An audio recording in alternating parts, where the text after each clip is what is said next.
Hello to everyone, welcome my YouTube channel.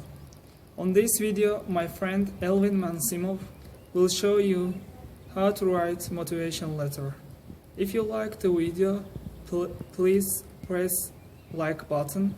If you don't like, please press dislike.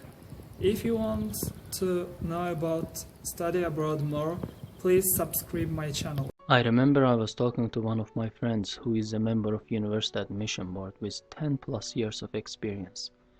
During our conversation, he mentioned that almost 80% of the students fail to write high quality motivation letter. So I decided to share 5 most important tactics that helped me to win 4 scholarships altogether. So the first big tactic is start with kindness. Most probably you know that first starting line is really important because that is the place you make first impression, and at the same time that's one of the most difficult part to write. I believe that if you are writing motivation letter, you also have problem with this. So here is how I started. Hello Mr. Mark. First of all, I wish you good luck in the selection process. I know that it's quite challenging and difficult task, but I hope that it will go as smooth as you planned. First, by simply wishing good luck to the admission officer and telling that you understand how difficult his job is, will tell a lot about you and your personality. We all like people who always try to understand others and cares more. Second, if you pay close attention, you will see that it has been addressed to the admission officer directly. Hello Mr. Mark. Now I understand that it's not always possible to know who is the admission officer because of confidentiality reasons. But do your best to find it out. Even if you have to call to the receptionist and ask for it, do it, because man's name is the sweetest sound to him, as Dale Carnegie stated in his famous book called How to Win Friends and Influence People. Plus, this will differentiate you from all other candidates who start with hello dear sir or madam, and will show that you have researched and have put more effort in writing your letters than others. And one more small note, please don't start your letter saying that since your childhood you have been interested in international relations, economics, or whatever. I mean, when you were a kid, most probably you were running around and playing games. You had no idea about economics, international relations. So come up with something else. Second tactic is all about explaining why you have picked them. Okay? Don't just start with yourself telling how great you are or how passionate you are. Instead, put them first, make them feel special.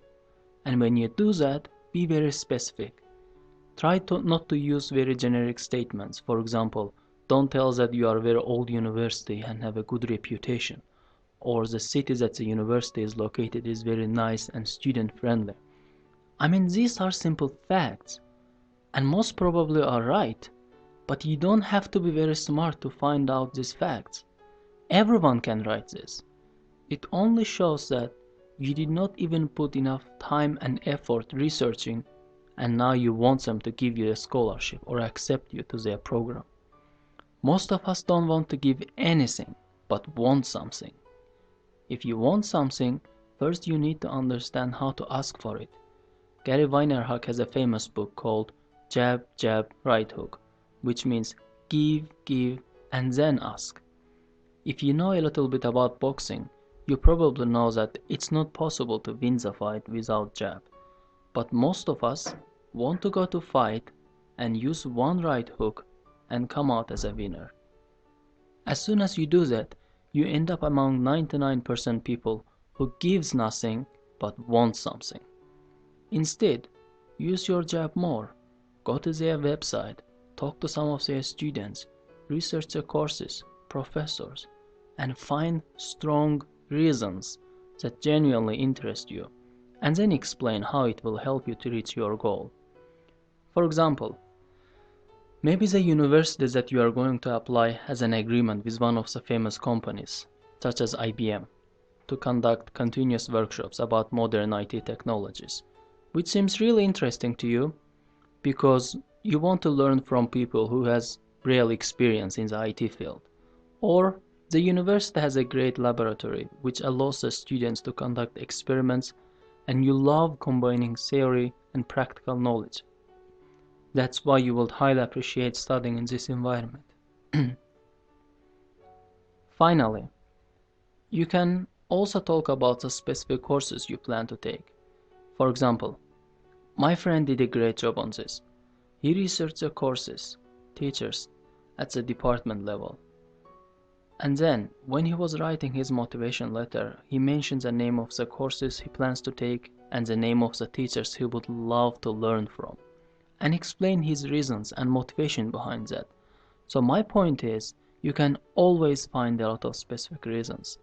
Please, don't use abstract reasons. For example, don't say that there are many things or aspects about your programs that you like. This does not say anything. If you look at the above examples, you will see that we talked about specific opportunities, specific environment, specific courses, and specific teachers. By taking this type of approach, you simply show them that you know them, and the person who reads it clearly sees that you have done your homework. Now, moving to the third tactic. Let's say you have already persuaded them and explained why you have picked them. Now go ahead and tell them why they should pick you. Okay?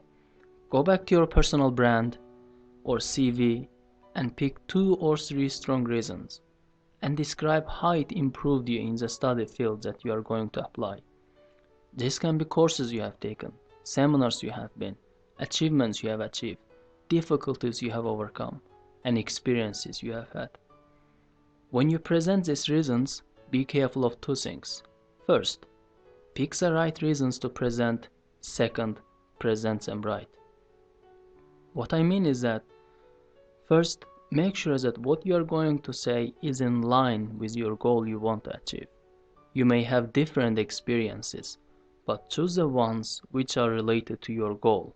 Second, when I say present them right, what I mean is that present them from a point so that they can easily relate to, understand, and measure. For example, at the end of my internship, I had to give presentation about the final results in front of high-level managers. And honestly, what I did was not an extraordinary job, and almost 70% of the students did the same job as I did. So imagine a situation where majority of the students present similar content.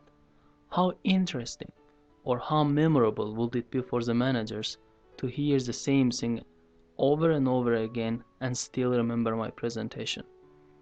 So what I did differently than others was, instead of focusing on the job itself, I focused on business results and converted these results into numbers. For example, I described how my internship saved $1,300 to IBM. I talked about how I reduced the workload of my manager by 20 hours a month, and so on. And at the end of my presentation, they all remembered what I presented, and I got hired as a junior project manager. So my point is, whenever you are able to describe something with money, numbers, or with any other metrics, do it.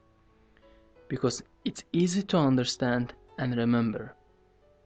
So spend a little bit more time on these points that you will talk about, and keep in mind that what you present in your motivation letter is not important if you don't know how to present it. Now, tactic number 4. Tactic number 4 is about making it simple. Okay? Don't make it too academic and complicated. You are not trying to show how strong your English is. For that, most probably you have a language certificate. You are building a relationship over a piece of paper. Motivation letter is the only place where you come alive as a person and talk to the reader. You need to make sure that reader clearly understands what you want to say. Especially admission officers read a lot of letters in one day. And what if your letter is one of the last ones? She is already tired and your letter is full of complicated words, phrases and bunch of banal facts. And then you start complaining that you have a great background, but they did not give you a scholarship. But you don't understand that the reader finished the last sentence of your letter without understanding what you want to say. So, make it simple, understandable, and vivid. Now, finally, coming to the fifth tactic. Give yourself enough time to review the final draft. I mean, until this point, you have already spent a lot of time. Why not to make it perfect by putting extra 5% to review it? Choose at least 2 different time slots when you do the reviewing. I cannot emphasize the importance of different time slots. The reason is, stepping away from the writing and coming back again will help you to see a lot of mistakes and will activate different parts of your brain which will help you to see the points that you did not see before. Most of the time, I write something, and when I come back and read it again, I don't believe that I have actually written that. So do the review at different times, for example, one today and another one tomorrow. Once you have done it, ask someone to proofread and give their opinion and recommendations.